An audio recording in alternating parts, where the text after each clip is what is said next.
নাভি বুঝেন তো, নাভি?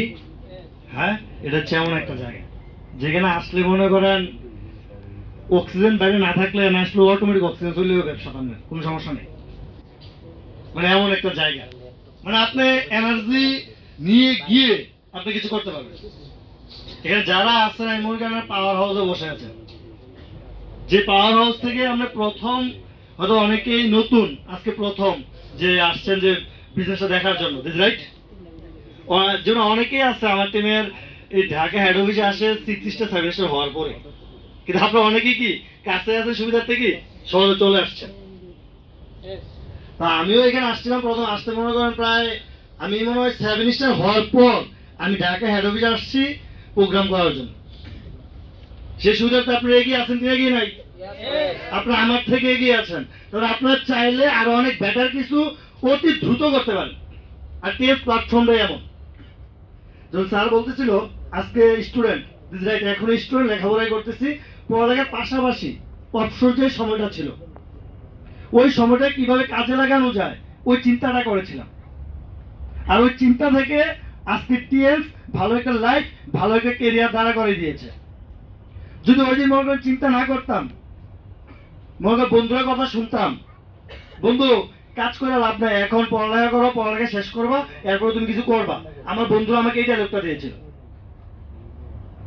কিন্তু তখন আমি চিন্তা করেছিলাম পড়ালেখা শেষ করবো, এসসি থেকে মাস্টার্স ম্যাক্সিমাম আমার হাতে 10 বছর সময়, ইন্টার ফার্স্ট ইয়ার থেকে মাস্টার্স কমপ্লিট করতে ম্যাক্সিমাম কত সময়? 10 বছর সময়। ঠিক আছে, আমি 10 বছর পরে না হয় চাকরি বাকরি যেটা করবো এটা করবো, কিন্তু এর আগে তো আমাদের 10 বছর সময় আছে, রাইট? এই 10 বছর একটু একটু করে আমি সময় দেই, একটু একটু সময়, আমার ইনকাম যত এটা বড় বিষয় না, কিন্তু আমার যে স্কিলটা ডেভেলপমেন্ট হবে, আমার যে অভিজ্ঞতা ডেভেলপমেন্ট হবে, ওইটা দিয়ে আমি বাস্তবে অনেক কিছু করতে পারবো। আর যে স্কিলটা না থাকে, প্রচুর নলেজ আমার কাছে আছে কিন্তু আমার স্কিল নাই, আমার অভিজ্ঞতা নাই, এটার কোনো দামই নেই। একজন ব্যক্তি বই পড়ে, সে জ্ঞানী, আর ব্যক্তি বই পড়ার সাথে সাথে সে মাঠে কাজ করে এবং সে একটা জিনিস তৈরি করতে পারে, পার্থক্য আছে কিনা নাই? অবশ্যই পার্থক্য, রাইট? যে ব্যক্তি তৈরি করতে পারে একটা জিনিস তার দাম বেশি হবে, তার স্যালারির মূল্য বেশি হবে। আর যে শুধু নলেজ নিয়ে বসে আছে তার স্যালারি হবে 10 থেকে 12 হাজার, এর চেয়ে বেশি না। আজকে যখন আমি আমার বন্ধুদের সাথে তুলনা করি, আজকে আনছি 10 বছর মাস্টার্স প্রায় কাছাকাছি পরে আমি করলাম, কিন্তু ভালো একটা জায়গা হয়েছে, মাসে ভালো একটা ইনকাম সোর্স তৈরি হয়েছে, দেশের বাইরে ঘোরার সুযোগ হয়েছে। এই তো গত মাসে নেপাল থেকে ঘুরে আসলাম বন্ধুদের সাথে। দেখেন, কিন্তু আজকে আমার বন্ধুরা শুধু লেখাপড়া শেষ করছে, লেখাপড়া শেষ করার পর তার কাছে কি আছে? Knowledge, right? এই নলেজটা নিয়ে যখন জবে যাচ্ছে তারা ওই 10 থেকে 12 হাজার, সর্বোচ্চ 15 হাজার টাকা ইনকামের রাস্তা তৈরি করতে পারতেছে। আর সেই জায়গায় আমি আমার লেখাপড়াও শেষ, পাশাপাশি একটা স্কিল এবং কি অভিজ্ঞতা দুটো সমন্বয়ে নলেজ একত্র করার কারণে আজকে আমার ইনকামটা প্রায় লক্ষ টাকার কাছাকাছি মাসে।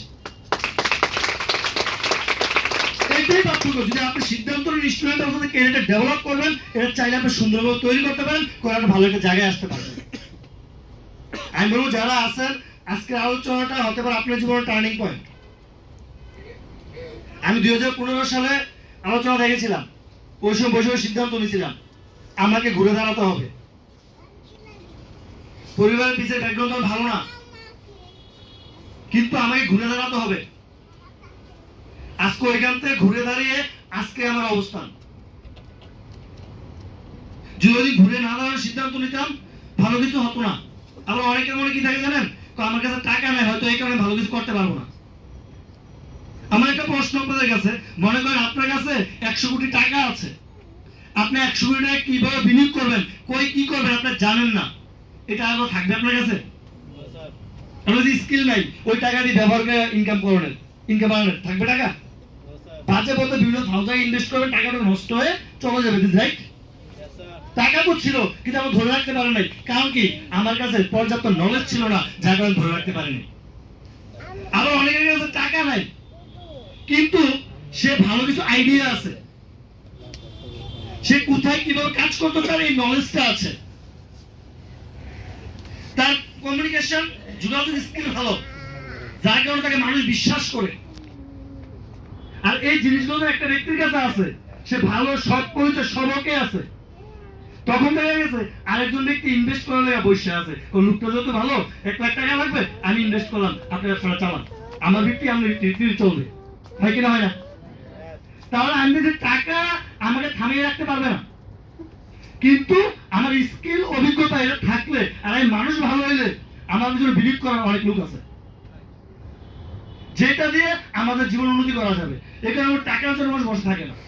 আপনাকে নিজেকে প্রমাণ করেন যে বাকি কিছু অটোমেটিক হয়ে যাবে। এর বলে আমি শেষ করবো। ধন্যবাদ, সবাই ভালো থাকবেন।